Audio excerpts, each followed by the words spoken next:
Is southeast of Asheville.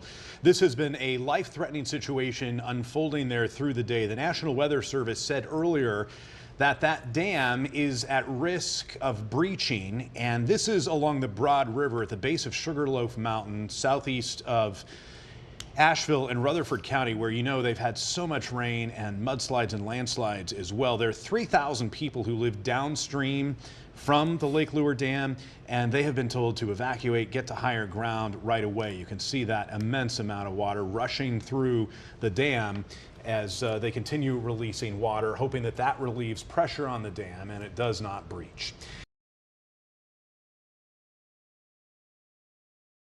Water levels, though, have reached more than 15 feet above ground in some areas. This is a look at the Sarasota area. At least 42 people across 4 states have been killed from this storm. More than 3 million people are without power across Florida, Georgia, Tennessee, and South Carolina. In North Carolina, that tropical storm is causing multiple tornadoes. At least 2 of them touched down today near Raleigh. You're looking at video showing damage from one of those twisters. 15 people were hurt. 11 buildings were damaged.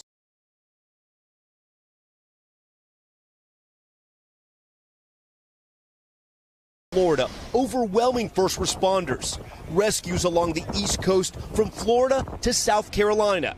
In Tennessee, a hospital sending out an SOS when it became surrounded by water. Patients stranded, forced onto the roof, and airlifted out.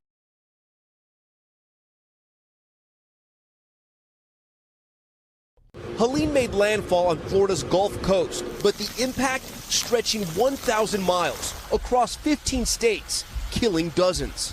Overnight, desperate residents posting previews of what daylight would bring. And in Clearwater, fire departments battling flash floods and flames, searching for those stranded. Anybody in your house? Here in Keaton Beach, devastation as far as you can see. We have a lot of memories there. A lot. Boats tossed onto land and homes completely flattened. It's just sad. Janine McMullen raised her family in Keaton Beach. Her house is still standing, but half of it is underwater. I told my oldest grandson this morning that I was pretty sure my house was gone. He said it'd be all right, and that as long as we were all safe, and we are. And in Georgia, swift water rescue teams ushering this woman and her baby to safety. NBC's Priya Sridhar is on the ground. This is one of several neighborhoods here in Atlanta that's completely underwater. It's unclear exactly when this water will recede so people can return to their properties and begin to assess the damage. In southern Georgia, our Priscilla Thompson talked to a homeowner who narrowly escaped Helene's high winds. What made you get in the hallway? When this first tree crashed on the top of the house. Bill Parmalee lost 15 trees in his yard. He had just finished repairing his home from the last hurricane. A similar story back in Florida. I didn't realize that we was going to have this much damage, but it's nothing that we can't fix.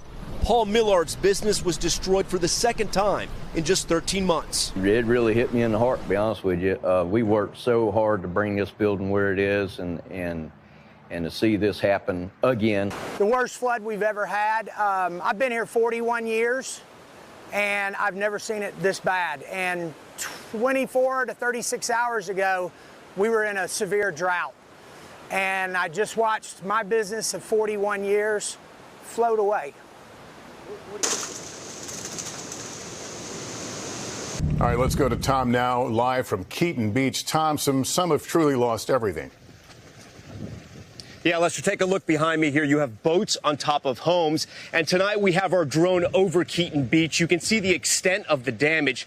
I'm told many of the people here don't have insurance. They did at one point, but there were back-to-back hurricanes and then insurance rates skyrocketed. People could no longer afford that. So now you have a new hurricane, no insurance, the home is destroyed, and now there's no money to rebuild.